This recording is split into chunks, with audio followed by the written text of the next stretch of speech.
Hello students. आज हम लोग एक्सेल में सीखेंगे कि पाइवोट टेबल का किस तरह से इस्तेमाल होता है। उससे पहले हम यहाँ पर एक्सेल को ओपन कर लेंगे। एक्सेल को ओपन करने के बाद जैसे ही आपके सामने एक्सेल आ जाएगा, यहाँ पर एक स्टूडेंट रिपोर्ट है या जोन एक फाइल है जिसको हम ओपन कर लेंगे, जिसमें एक खास तरह का टेबल बना हुआ होगा और उस टेबल पे ही एक्सेल का इस्तेमाल करना होगा। यहाँ पे कुछ डेटा है जो इस प्रकार है। यहाँ पे डेटा इस तरह से सबसे पहले आपको बनाना पड़ेगा कि आप पे ये सारे डेटा को मैं हटा देता हूँ और यहाँ पे डेटा इस तरह से बनेगा कि जैसे यहाँ पर चार्ट में दिया हुआ है ईस्ट वेस्ट नॉर्थ साउथ, है ना। तो यहाँ पर मान लेते हैं किसी एक कंपनी में है और उस कंपनी में ये 4 प्रोडक्ट है और 4 सेल्समैन हैं। चारों सेल्समैन को 4 अलग-अलग प्रोडक्ट बाँटा गया है। जैसे यहाँ पर देखा जाए तो ज़ोन, यहाँ पर सेल्समैन, यहाँ पर प्रोडक्ट, ये आपके हिंट्स के लिए बनाया गया है कि किस तरह से आप इसका इस्तेमाल कर सकते हैं।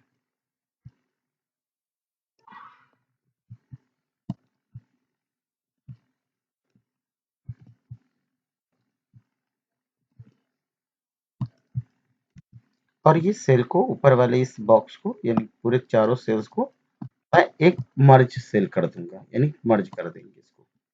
यहाँ पे मर्ज करने के बाद पता चल रहा है कि ये 4 प्रोडक्ट हैं और ये चारों प्रोडक्ट का कॉपी हम यहाँ पे बना लेते हैं, ये इस तरह से। अब यहाँ पे हर एक के नीचे परसेंटेज भी दे देते हैं कि किसका क्या परसेंटेज है। तो यहाँ पर टीवी पे 12.5% है, वीसीडी पे 15, डीवीडी पे 16.5 और एसी पे 11%।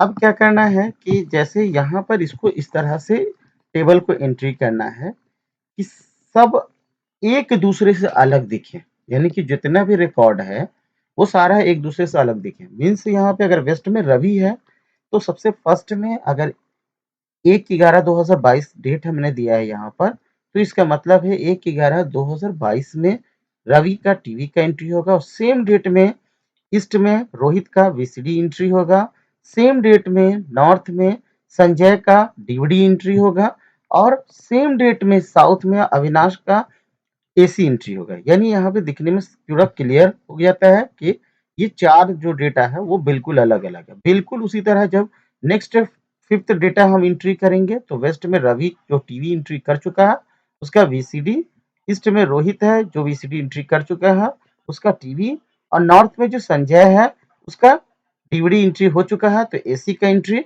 और साउथ में अविनाश है जिसका एसी का एंट्री हो चुका है उसका डीवीडी का एंट्री होगा। इस तरह से टोटल 8 एंट्री हो चुका है और बिल्कुल इसी तरह के अपोजिट में बाकी का 8 और एंट्री हो जाएगा। तो इस तरह से एक दिन का 16 एंट्री और उसी तरह 16 एंट्री दूसरे दिन का और 16 एंट्री तीसरे दिन का, यानी कि यहाँ पे पूरा मेरा जो टेबल बनेगा वो 48 एंट्री का बन जाएगा। यानी कि 3 दिन का कंप्लीट डाटा यहाँ पर अवेलेबल है। ये हेडिंग है जिसको मैं बोल्ड कर देता हूँ ताकि इसको और अच्छे से रिकॉग्नाइज किया जा सके। इस तरह से ये टेबल आपका एंट्री हुआ रहेगा। जब इस तरह का टेबल आप एंट्री कर चुके रहेंगे तब आप पाइवोट टेबल का सबसे आसान तरीके से इस्तेमाल समझ सकेंगे। इसके लिए हमको कहाँ जाना होगा, इंसर्ट में। इंसर्ट ऑप्शन में जाने के बाद टेबल वाले एरिया जहाँ पे टेबल मैंने एंट्री किया, डेटा को एंट्री किया, वहां पर कर्सर रखने के बाद पाइवोट टेबल पर क्लिक कर देना है। पाइवोट टेबल पे क्लिक करते के साथ ही ये डायलॉग बॉक्स आ जाता है क्रिएट पाइवोट टेबल का। यहाँ पर 2 ऑप्शन दिया हुआ है, न्यू वर्कशीट यानी कि नया वर्कशीट पे मुझे पाइवोट टेबल रिपोर्ट तैयार करना है या एग्जिस्टिंग यानी कि जिस टेबल में मैं अवेलेबल हूँ यानी जिस शीट में मैं अवेलेबल हूँ उसमें। तो नहीं तो हम इसको क्या करते हैं कि न्यू वर्कशीट कर देते हैं और जैसे ही हम इस पे क्लिक किए ये देखे होंगे कि यहाँ पर चारों तरफ से सारा का सारा डेटा जो आपने एंट्री किया था उसको यहाँ पर सेलेक्ट कर लिया गया है ऑटोमेटिक है।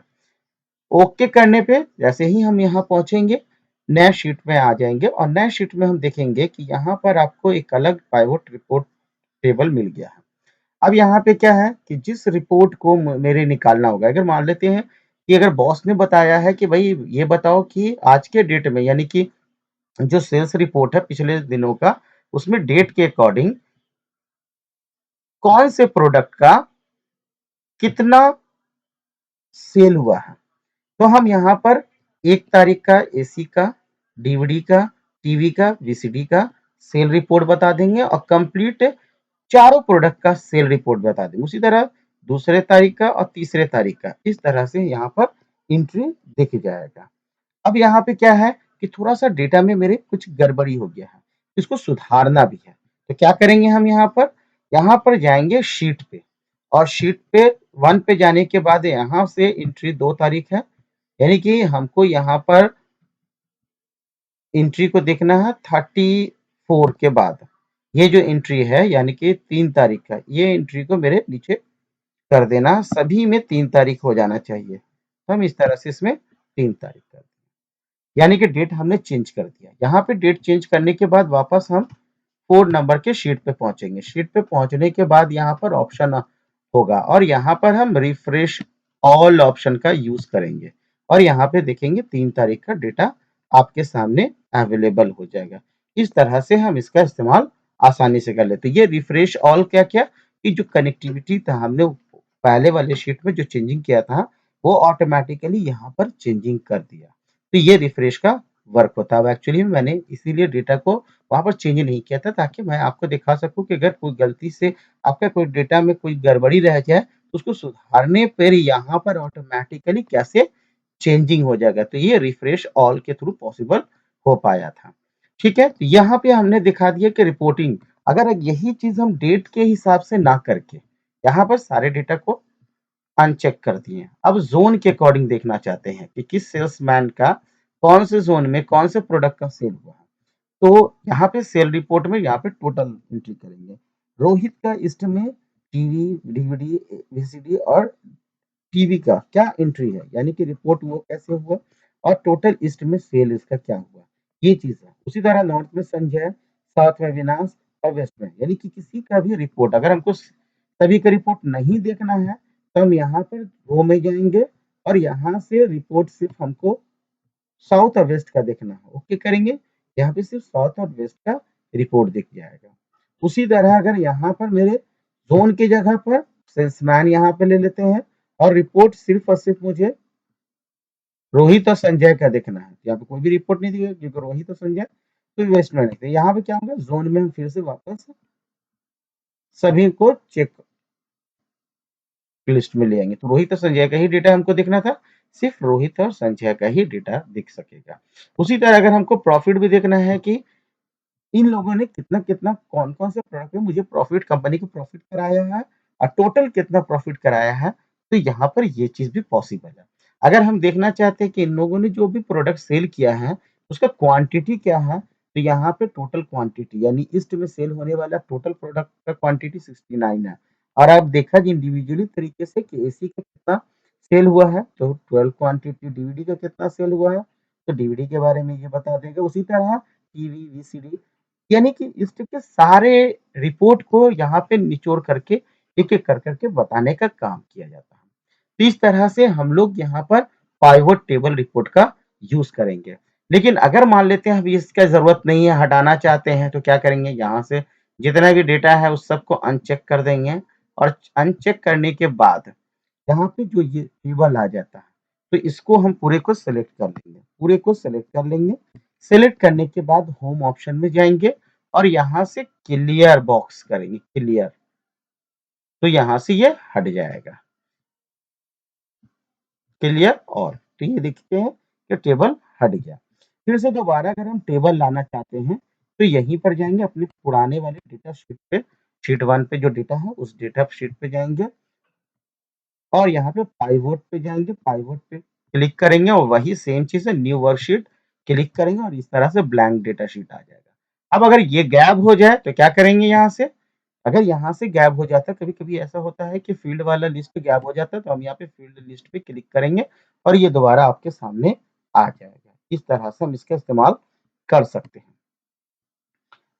उसके बाद यहाँ पे बटन ऑप्शन होता है, जो गैप हो जाता है, तो हम यहाँ से ला सकते हैं। फील्ड ऑप्शन होता है, गैप हो जाता है, तो यहाँ से ला सकते हैं। तो यहाँ पे सबसे पहले हम जाते हैं, यहाँ पे बटन ऑप्शन, फील्ड ऑप्शन, ये सबका अलग-अलग यूज़ होता है, जिसके बारे में हम लोग और भी आगे जानेंगे। तो अभी फिलहाल के लिए यहाँ पर समझ में आया होगा आपको कि किस तरह से अगर ये फील्ड लिस्ट अगर गैप हो जाए, तो हम कैसे ला सकते हैं, हटा सकते हैं।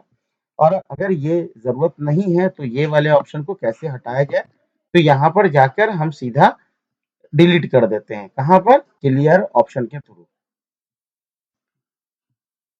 होम ऑप्शन में जाएंगे और क्लियर वाले ऑप्शन पे क्लिक करेंगे और क्लियर ऑल कर देंगे, ये भी खत्म हो जाएगा। तो हम इस तरह से आज के क्लास में सीखे कि पाइवट टेबल के थ्रू रिपोर्टिंग कैसे तैयार की जाती है और किस तरह से डेटा को आसानी से फिल्टर करके देखा जाता है।